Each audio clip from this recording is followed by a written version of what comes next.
Comment à 16 ans, je peux conduire une Tesla Model 3? Générique!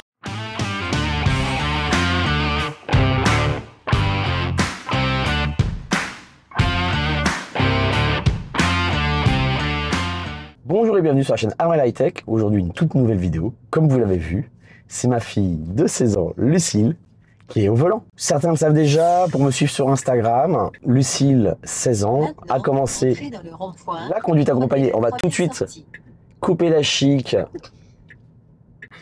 Voilà, hop. On coupe le son GPS, parce que, évidemment, elle parle tout le temps quand on n'en a pas besoin. Et donc, comme vous l'avez suivi, Lucille a passé son permis conduite accompagnée et à 16 ans, elle conduit la Tesla. Comment est-ce que c'est possible? Comment on fait? On va essayer d'en discuter avec vous. Il y a une très bonne vidéo tutoriel. Je pense que je ne pourrais pas faire mieux que Nicolas de la chaîne Nicolas Tesla. Donc il a fait un vrai tutoriel de A à Z sur la conduite accompagnée en voiture électrique ou quand, comment. Et avec Lucille, on va essayer de partager un petit peu avec vous comment ça s'est passé.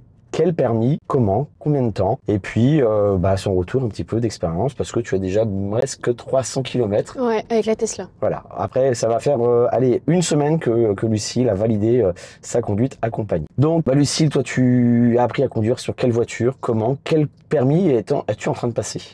Alors moi j'ai commencé sur une Citroën C3 les plus récentes. Et j'ai commencé en boîte automatique du coup, puisque de toute façon les seules voitures que j'avais à conduire ici seraient des automatiques. C'est ça, parce qu'en fait, vous le savez, nous avec Rosen, on a que 2 voitures électriques, une ID3 et la Tesla. Ta maman avait des voitures boîte méca, mais elle souhaitait aussi que tu puisses conduire avec elle. Ouais. Donc elle a acheté récemment, elle a changé une de ses voitures pour la passer en boîte automatique. Ouais, avec un Capture. Donc voilà, donc tu as un Renault Capture en thermique avec ta maman, et puis ici sur la Tesla modèle. On a trouvé, nous, parce que c'était plus pratique, une auto-école au pied de ton lycée. Ce qui t'a permis toi de prendre tes cours de conduite. Voilà. La sortie des cours quoi en fait. C'est ça. T'as fait quoi? Donc il a fallu, bien sûr, le préalable c'est que tu valides ton code. Que tu passes ton code. On l'a fait un peu en mode accéléré cet été. Ouais, c'est-à-dire que j'ai eu une semaine pour bosser avant de partir en vacances et les 2 dernières semaines avant de le passer quoi. C'est ça. Et t'as eu 3 fautes? Ouais, 3 fautes. 3 fautes. Ce qui est plutôt pas mal parce que moi j'ai eu 5 fautes quand j'ai passé mon propre code. Donc c'est plutôt pas mal moi je trouve. Et puis sachant que le code en fait t'aurais pu le passer à partir de 15 ans et demi, c'est ça? Ouais, c'est ça. Mais on a vraiment pris un peu de... C'est ça. Et puis la conduite accompagnée, on peut le commencer à 16 ans. Mais tiens, une Tesla à faire. Coucou. On avait envisagé que tu prennes tes cours de conduite avant l'été, mais c'était un peu court pour l'auto-école. Ils n'étaient pas disponibles à ce moment-là. Et vu que tu avais fini tes cours au lycée début juin, on s'était dit, tiens, tu vas prendre tes cours. Il fallait passer le code, c'était trop compliqué, etc. en termes de timing. Et donc, le but du jeu pour nous, c'était que tu fasses ça en septembre, parce que Lucille est en première. Et le but du jeu, c'est qu'elle n'ait pas à se prendre la tête avec le permis avant tes bacs, bacs français, notamment à la fin de l'année. Le principe, c'est 13 heures de conduite minimum. C'est ça. On dit bien minimum parce que c'est ton moniteur d'auto-école qui valide. Oui, c'est ça. S'il faut autant plus ou pas. S'il y a besoin d'heures supplémentaires, en fait, il y a juste un forfait à faire et en fonction de ton aisance au volant, il te laisse partir ou il te rajoute des heures supplémentaires. Voilà, donc tu as fait 1 heure sur les 13 en simulateur. Ouais, c'est ça. 1 heure parfaite. Je crois que tu as eu tout le monde, tu as eu tous les points, tu as écrasé tout le monde. Vraiment pas. Il m'a mis 0 étoile sur 5 pour l'obéissance aux consignes. C'est ça. Et a priori, c'était pas si facile que ça. Non, vraiment pas, j'ai pas compris. J'avais des formes qui me roulaient dessus, je comprenais pas. C'était pas vraiment genre un simulateur en mode où ils te mettent dans une rue virtuelle et où tu dois conduire. C'était vraiment des petits jeux et c'est vrai que quand tu comprends pas le principe, c'est un peu plus compliqué. Et t'avais personne en fait pour t'expliquer? C'est ça, c'était vraiment un simulateur qui t'expliquait les consignes, mais le simulateur ne voyait pas que tu ne pouvais ne pas comprendre quoi. Ouais. Et c'est vrai qu'en sortant de cette heure-là, t'étais un peu perturbé. Et puis il nous avait dit, vu son score au simulateur, il faudra sans doute un peu plus de 13 heures de conduite ou autre. Et au final, pas du tout. Donc tu as appris sur une Citroën C3 en boîte automatique. Et donc sur les 12 heures de conduite, après, qu'est-ce que tu as fait exactement? Alors au début, on a fait beaucoup de circulation en agglomération, prise de rond-point, etc. à basse allure. Puis au fur et à mesure, on a rajouté les stationnements et la voie express, puisqu'on en avait une qui passait juste à côté. Et puis aussi beaucoup de changements, quand on prend de la voie express, on retourne sur des routes de campagne, puis on passe en agglomération. C'est vrai qu'on a fait beaucoup de changements et beaucoup de diversité, on a fait beaucoup de trajets différents. C'est-à-dire qu'un coup, on partait à gauche, un coup, on partait tout à droite, puis on revenait. Mais ouais, c'est vrai on a beaucoup changé de route et d'itinéraire. Et ton ressenti, est-ce que tu penses que le fait que tu étais en boîte automatique, est-ce que tu trouves que ça t'a facilité les choses? Bah, en soi, oui, parce que du coup, c'était beaucoup moins stressant. En mode, j'avais pas pensé à changer de vitesse, j'avais pas le problème de caler. C'est vrai que ça rajoute, comment dire, un peu de sérénité parce que c'est vrai qu'on a l'accélérateur, le frein et le volant, quoi. C'est pas très compliqué et c'est vrai que tu pars avec un poids en moins, quoi. Et sur les 13 heures, en fait, la dernière heure et demie, c'était avec la maman et moi-même. On était avec Lucille et nous, on a assisté à sa dernière heure et demie de conduite pour aussi que le moniteur nous transmette les informations pour nous qui allons maintenant l'accompagner dans sa conduite sur les choses auxquelles on doit être attentif ou autre. Déjà, vous allez me dire, tu te rends compte, ça fait quelques heures qu'elle conduit, tu es déjà en train de la filmer, elle est pas attentive, la caméra, etc. Moi, si je me permets de faire la vidéo, c'est que j'ai déjà mesuré un petit peu l'aisance de Lucille et sa concentration en voiture. Et voilà, nous c'était vraiment très intéressant avec la maman, c'était d'avoir ces consignes-là et c'est des choses en fait, on n'y pense plus trop.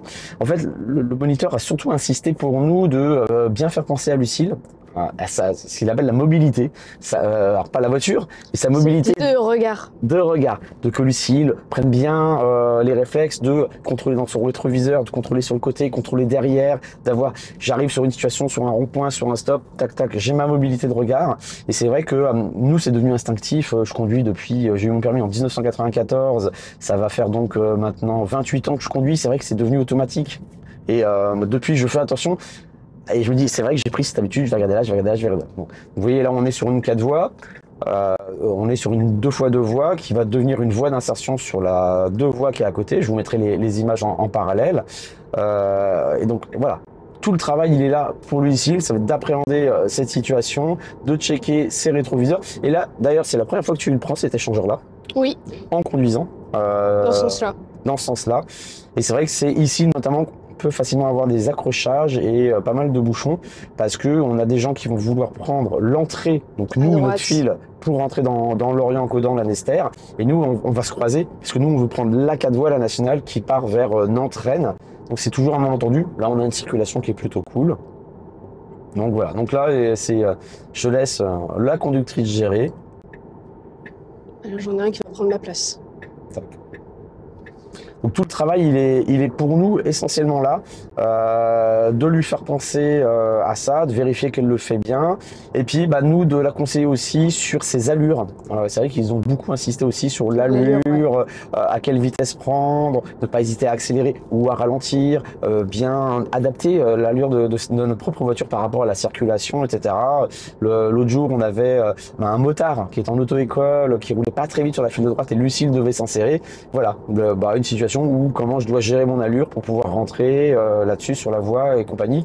Et c'est vrai que c'est des choses, tu as fait finalement peu de 4 voies en cours. Peu de 4 voies et c'est vrai que là où j'ai fait mes cours, il n'y a pas beaucoup de monde qui prend la 4 voies non plus. Et on est passé sur des horaires où il y avait quasiment personne, quoi. Donc c'est vrai que mis à part quelques camions qui passaient par là, on s'est pas entraîné sur beaucoup de voitures. Et pour ceux qui suivent notre actualité, c'était notre week-end de mariage avec Rosen. Lucille nous a beaucoup aidé, beaucoup assisté là-dessus. Et c'est vrai que ça t'a permis de faire Plouermel-Lorient, c'est 80 bornes, Lorient-Concarneau, aller-retour, circulation de 2-3 fois, on l'a fait au final, l'aller-retour. Ouais. T'as circulé dans Concarneau, oui. dans l'agglomération. On a fait pas mal de stationnement aussi. Je t'ai fait faire un stationnement en épi, ouais. en créneau. Créneau, on n'a pas encore fait. Non, créneau, on n'a pas fait avec la Tesla. Donc voilà, donc le principe, il est vraiment là pour nous. Et puis après, j'ai appris aussi pas mal de choses parce que c'est vrai que comme Lucille est en conduite accompagnée, ça vous le savez sans doute, elle n'a pas le permis. Et s'il y a une infraction que Lucille commet, c'est mon permis qui prend. Donc on est à 2 sur mon permis. Avec peu de points.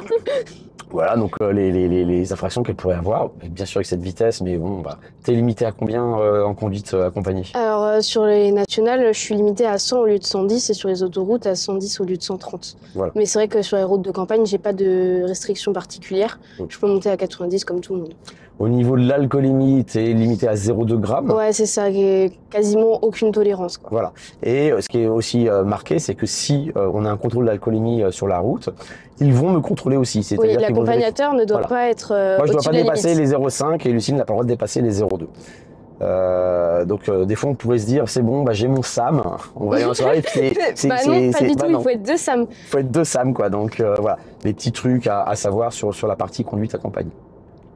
Après, je pense que beaucoup d'entre vous, entre la voiture électrique, alors t'as pas eu l'occasion de conduire la voiture de Rosen, mais entre la voiture électrique, bien sûr la Tesla, qui n'est pas une voiture conventionnelle, on est d'accord, et la C3 et la capture de ta maman que tu as déjà conduit, c'est quoi tes ressentis différents? Alors déjà, la plus grosse différence, c'est le peu de fois où j'ai à utiliser le frein ici. C'est vrai, encore, on a baissé le frein régénératif, mais c'est vrai que dès que je lâche l'accélérateur, elle freine. Puisque c'est vrai que avec la voiture de l'auto-école, je lâchais l'accélérateur, elle était en roue libre, alors que contrairement avec la Tesla, c'est vrai que je lâche l'accélérateur, elle freine. Et encore, on a baissé le frein régénératif, contrairement à celui que toi tu as sur ton profil. Mais c'est vrai que par exemple, il suffit que sur la 4 voies, je me rends compte que je suis un peu trop vite. Je vais pour lâcher l'accélérateur pour qu'elle freine, et c'est vrai qu'elle freine très très dur. Et après c'est une habitude à prendre. C'est vrai que là, j'en suis déjà un peu plus à l'aise. Mais c'est vrai que les premières fois, c'est surprenant. Et pareil, c'est-à-dire qu'une voiture d'auto-école, je lâche le frein classique, elle va avancer. Alors que celle-ci, il faut tout de suite que je reprenne l'accélérateur. D'accord. Donc je vais vous montrer tout de suite en insertion. Donc vous savez que je me suis équipé récemment de ce qu'on appelle les sexy buttons. Ce sont des boutons Bluetooth qui sont connectés avec un boîtier, le commandeur, qui est sur la prise diagnostique de la voiture et qui me permet d'interagir avec la voiture et des réglages. Et notamment les sexy boutons me permettent d'aller modifier l'intensité du frein régénératif de la Tesla. Les premières générations de Tesla Model 3, vous pourrez voir sur la vidéo de Nikola Tesla, sur les premières générations, on pouvait régler directement la puissance du frein régénératif. Ce n'est plus possible maintenant dans les versions depuis 2020, je crois, hein, dites-moi si je me trompe. Et par contre, le sexy bouton me permet de le mettre le frein régénératif, de modifier l'intensité du frein régénératif. Donc j'ai mis sur les appuis-coudes ici, vous le voyez, j'ai 2 sexy boutons. J'en ai un qui me permet d'ouvrir la boîte à gants et l'autre, je l'ai programmé pour l'intensité du frein régénératif. Je vous mets à l'écran tout de suite. Vous allez voir, donc sous le compteur, j'ai une petite barre qui s'appelle Régène. Et là, vous voyez que j'ai un seul niveau vert. Si j'appuie sur mon bouton, vous voyez, là, j'ai coupé le frein régénératif. Si je rappuie dessus, et le frein régénératif revient à son maximum d'intensité. Moi, c'est l'intensité que j'utilise. Mais pour Lucille, je l'ai mis sur l'avant-dernier cran. Et on en discutera avec Lucille, on essaiera de faire une conduite sans frein régénératif, parce que je pense que c'est peut-être finalement ce qui va se rapprocher plus de ce que tu as l'habitude. Voilà, moi j'ai voulu, on va se jauger un petit peu là-dessus en me disant, il y a quand même du frein moteur, notamment sur une voiture thermique. Et là, je pense parce que moi je l'ai testé avec 0 frein régénératif, et en fait la voiture ne freine pas du tout, hein. On glisse dessus, donc on réessayera. C'est vrai que par rapport au frein régénératif maximum, avoir un seul curseur, on sent bien la différence sur le frein, mais sans doute qu'il va falloir qu'on le supprime complètement pour que Lucille soit dans les mêmes conditions, qu'elle ne prenne pas de mauvaises habitudes de conduite au moment où elle va passer son permis, parce que bien sûr, c'est ça aussi la conduite accompagnée. Ça ne veut pas dire qu'à la fin de la conduite accompagnée, elle a son permis, elle devra passer son permis, mais avec une expérience qui devrait lui faciliter le diplôme, le concours.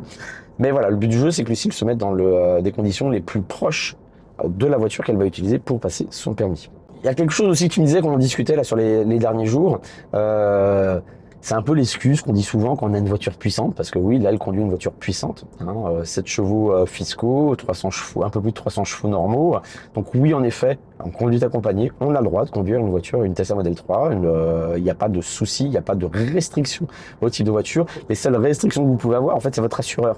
Hein, quand Lucille a passé sa conduite accompagnée, on a une attestation qu'elle a validé ses cours, que l'on transmet à l'assurance de votre véhicule, et l'assurance va vous renvoyer une attestation comme quoi votre conducteur, votre enfant est assuré, est autorisé sur la voiture. C'est l'assureur qui peut refuser de vous assurer la personne en fonction du type de véhicule que vous avez, mais entre guillemets, d'un point de vue légal, il n'y a pas de restriction particulière. Dites-moi si je me trompe, je sais pas, sur une Ferrari ou autre, mais normalement, enfin moi on m'a dit, voilà, il n'y a aucun souci, donc en effet, Lucille peut conduire la Tesla. On revient au sujet, c'est de se dire, ah ouais, mais 300 chevaux, vous dites souvent, ouais, mais ça nous permet d'avoir une conduite beaucoup plus sécuritaire pour s'insérer, etc. Il vaut mieux avoir une voiture puissante qu'une voiture pas puissante. C'est marrant parce que c'est toi-même qui m'a dit, bah papa, c'est quand même super facile de rentrer sur les fils, etc. Et t'appuies pas fort. Ouais, c'est vrai, c'est ça. C'est notamment sur les ronds-points, les gros ronds-points de Lorient quand on sort. Il suffit qu'il y ait un peu de monde. Si tu vois quelqu'un arriver, normalement, c'est vrai qu'avec la voiture d'auto-école, j'étais obligée d'attendre et de vraiment trouver une place pour pouvoir m'insérer. Alors qu'avec la Tesla, si je vois que j'ai encore un peu le temps, j'appuie tout de suite fort et on s'insère sans aucun problème, quoi. C'est-à-dire qu'on ne gêne personne et on ralentit derrière. Mais c'est vrai que c'est beaucoup plus facile de s'insérer. Et notamment pour fluidifier le trafic au final, hein. Comme ça, j'ai souvent du monde derrière moi, ça leur laisse la place aussi derrière eux pour trouver une place. C'est pour ça, on en discutera avec sa maman, à Lucille, mais il faudra qu'elle passe quelques heures avant de passer son permis, surtout avec la voiture de ta maman, qui a un rouleau capture, donc il va se rapprocher beaucoup plus du comportement de la C3. Pas que Lucille non plus, surtout avec trop de confiance, ouais, c'est ça, en disant la voiture va réagir et que tu te mets dans une situation qui peut te porter préjudice au moment du concours. On va vous montrer tout de suite un petit peu ce qu'on a fait sur la Tesla, parce que ce que vous allez me dire aussi, c'est que la Tesla a énormément d'aide. Alors déjà, je vais vous mettre un petit peu en incrustation comment on a réglé le volant, les rétroviseurs, tout ça pour Lucille. On lui a créé un profil sur la voiture et on a rentré le téléphone de Lucille. Hop, on a rentré le téléphone de Lucille et donc le téléphone de Lucille est devenu une clé. Donc on a installé l'application Tesla sur son téléphone, on a jumelé la voiture dessus et voilà, Lucille a son profil dedans. L'intérêt de la Tesla par rapport à d'autres voitures, c'est que le profil Tesla va garder tous les paramétrages. C'est que ça me permet, moi, de modifier des réglages de direction, d'autopilote, réglages de siège, etc. Et le premier qui monte dans la voiture côté conducteur avec son téléphone, la voiture va détecter que c'est ce téléphone, ce profil-là, il va mettre directement le profil de Lucille, on va retrouver en mémoire tous les réglages qu'on a fait. Donc au niveau des réglages qu'on a fait pour Lucille, sur le pédalier et la direction, on a mis l'accélération en mode confort pour que la voiture soit moins sportive à l'accélération, même si Lucille accélère à fond, on va retrouver les reprises de la voiture, mais on est en accélération confort.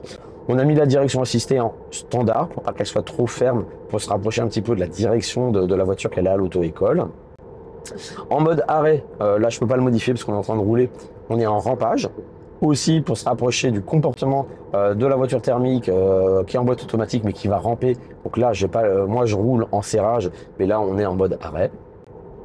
Sur l'autopilote, je l'ai déconnecté. Donc Lucille n'a pas accès à l'autopilote. Elle peut utiliser le régulateur. D'ailleurs, à l'auto-école, la voiture est équipée d'un régulateur et il a bien spécifié qu'elle peut, si elle le souhaite, utiliser le régulateur de vitesse. Pour l'instant, tu le fais pas. Non, c'est vrai que j'ai jamais mis au final, quoi. Voilà. Donc, si elle utilise le régulateur, on est en vitesse définie, à la limite de vitesse. La tolérance, aucune tolérance sur la vitesse. En aide, j'ai déconnecté les caméras d'angle mort. Quand on met le clignotant sur la voiture, là vous le voyez à l'écran, Lucie met son clignotant pour changer de voie et il n'y a pas la caméra d'angle mort qui apparaît. Je l'ai enlevé justement pour que Lucille ne prenne pas un mauvais réflexe et de juste contrôler sur cette caméra et de bien avoir son action sur ses rétroviseurs pour aller contrôler un petit peu tout ça. Avertisseur de collision frontale, là je l'ai laissé au maximum parce que c'est quand même une aide de sécurité, donc je préfère quand même le laisser.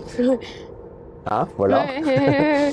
Même si on n'a pas eu besoin de l'utiliser, je vous rassure. Et sur l'évitement de franchissement de ligne, j'ai laissé l'assistance aussi, pour voilà, en termes de sécurité aussi. Donc c'est vraiment la souplesse de la Tesla. Et alors là, je vais vous montrer un truc. Ce qui est génial pour nous aussi, le parent qui accompagne l'enfant sur les conduites, c'est par exemple sur des cas de voie, sur des changements de fil, sur des manœuvres, etc. Avec la Tesla, même en roulant, on peut afficher les caméras. Alors c'est bien, mais c'est un inconvénient. C'est bien parce que pour moi, ça va me permettre de vérifier s'il y a personne en angle mort sur des situations où la circulation pourrait être très très dense et moi être sûr d'avoir un petit clin d'œil parce que en fait moi je vois rien. J'ai aucun rétro-contrôle, je ne peux pas voir les rétroviseurs qui sont réglés pour Lucille. Et là, ça me permet, comme vous le voyez, de pouvoir checker les deux angles morts et l'arrière et m'assurer qu'on n'est pas en difficulté. L'inconvénient du système, c'est que Lucille, dès que je vais mettre la caméra, c'est un stress. Elle se dit, papa, qu'est-ce que j'ai pas fait bien. Papa est en train de contrôler, il n'a pas confiance en moi, etc. Donc je l'utilise pas très souvent, vraiment au tout début un petit peu sur certaines situations. Sur les stationnements aussi. Voilà, sur des stationnements ou autres. Voilà. Tiens, en parlant de stationnement, est-ce que tu trouves que la Tesla est-ce que c'est plus compliqué pour toi de garer, de stationner la voiture, de faire une manœuvre avec la Tesla par rapport à l'autre? C'est la gestion de la vitesse surtout. D'accord. C'est elle est vachement sensible aux variations du terrain. C'est-à-dire s'il y a des 100, elle va vraiment prendre la vitesse et Bah ouais, là, contrairement à d'habitude, justement, ce qu'on disait par rapport au frein régénératif, c'est-à-dire que mon pied, du coup, au final, n'est pas tant que ça au-dessus du frein. Et donc, le temps de réaction jusqu'au frein est beaucoup plus long. Voilà, et on l'a mesuré à la maison, en fait. Hein. Je dirais finalement, depuis que tu as utilisé la Tesla, les deux seules situations qui ont été, on va dire, problématiques, c'est le stationnement dans notre sortie de garage avec la voiture, où la voiture est quand même assez grande, assez large, elle rentre facilement.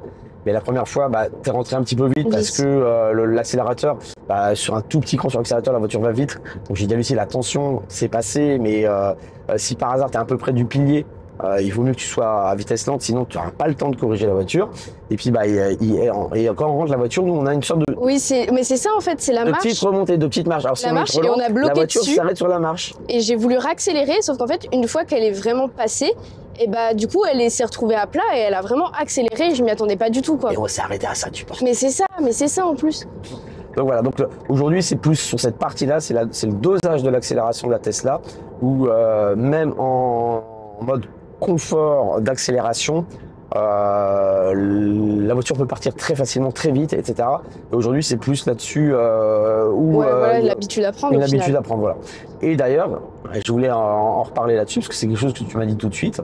Même toi, à l'auto-école, c'est là que tu t'es aperçu qu'en fonction de la paire de chaussures que tu utilisais, je ne sens pas les pédales. C'est ça. Parce que quand on est jeunes, on a des baskets compensé, on a le style, on est beau, etc. Et puis tu t'es rendu compte que toutes les chaussures, c'était pas forcément évident de bien conduire avec. J'ai une paire de Converse que j'ai depuis un moment, la semelle est déjà bien entamée, donc c'est vrai que les pédales, je les sens vachement bien. Et j'ai une paire d'Air Force One avec une sacrée semelle, et c'est vrai que du coup, les premières fois où je les ai mises, je ne sentais pas mes pédales. Et là, c'est pareil pour le mariage. J'ai pris une paire d'Adidas et là, je sentais les pédales, mais comme si j'étais pieds nus, quoi. Donc n'hésitez pas, on le voit souvent, hein, même moi, ne pas hésiter à avoir une paire de chaussures plus adaptée à la conduite. Si on est à la plage avec des sandales, si vous partez des talons compensés ou des talons aiguilles ou des talons, etc. On voit souvent, mesdames, vous avez une paire de secours pour pouvoir conduire plus facilement. Parce que parfois avec des talons assez importants, c'est plus compliqué de conduire. Écoute Lucille, on en est à une semaine de conduite. Je pense qu'on va pas tarder à frôler les 400 km. Donc Lucille a son livret de conduite qu'on remplit à chaque fois. On a un check à 6 mois à faire avec l'auto-école pour vérifier un petit peu où on est Lucille, qu'il refasse 1 heure de conduite avec elle pour contrôler si tout se passe bien, si elle n'a pas pris de mauvaises habitudes ou autre. On est censé, donc au bout de 1 an après la validation de la conduite accompagnée, Lucille pourra passer le permis. Si tu as ton permis, donc si on le fait tel que c'est, donc c'est en octobre 2023, tu n'auras pas encore 18 ans, mais tu auras ton permis et tu ne pourras conduire seul qu'à partir du moment où tu auras tes 18 ans. C'est ça hein, c'est le jour de mes 18 ans, voilà, j'aurai le droit de conduire seul. Mais avant, je n'aurai pas le droit, il faudra faire en conduite supervisée. Donc voilà un petit peu sur le fonctionnement. Et puis, pour que la conduite accompagnée soit validée aussi, on doit faire 3000 km dessus. Alors, comme il nous l'a dit, le moniteur, c'est que du déclaratif. Ouais. Moi, j'ai vu l'expérience de Nikola Tesla. Hein, je vous encourage vraiment à aller voir sa vidéo où avec son fils, ils ont explosé ces 3000 km. Pour l'instant, on est sur le livret. Et nous, on va aussi s'équiper de la même application. J'ai pas le nom, je vous la remettrai en incrustation parce que j'ai oublié de le noter. On va installer sur le téléphone de Lucille cette application qui permet d'enregistrer les différents trajets ou autres et d'imprimer derrière si on a besoin pour le mettre dans le livret pour valider pour la conduite accompagnée. Et puis, bon, voilà, en même pas une semaine, tu as déjà fait 400 km. Je roule beaucoup. La maison de la maman de Lucille et Valentin et la nôtre sont distantes de 80 km, donc déjà rien que les trajets aller-retour pour aller les chercher, les ramener les week-ends ou les vacances avec nous, ça va très vite défiler et puis on bouge pas mal, donc je pense que Lucille va vite faire ses 3000 km et en plus tu vas rouler aussi avec ta maman, même si c'est des plus courts trajets, mais pendant les vacances, régulier, en fait, etc. Mais c'est des trajets très réguliers, donc voilà, Lucille va avoir une conduite vraiment, je dirais pas intensive, mais une conduite assez soutenue et ce qui va lui permettre d'acquérir beaucoup d'expérience. Je sais pas si toi tu veux rajouter quelque chose. Non, pas spécialement. Voilà, écoutez, merci d'avoir suivi cette vidéo. Vous comprenez maintenant comment à 16 ans, Lucille peut conduire une Tesla Model 3. Merci, à bientôt sur la chaîne Armel High Tech.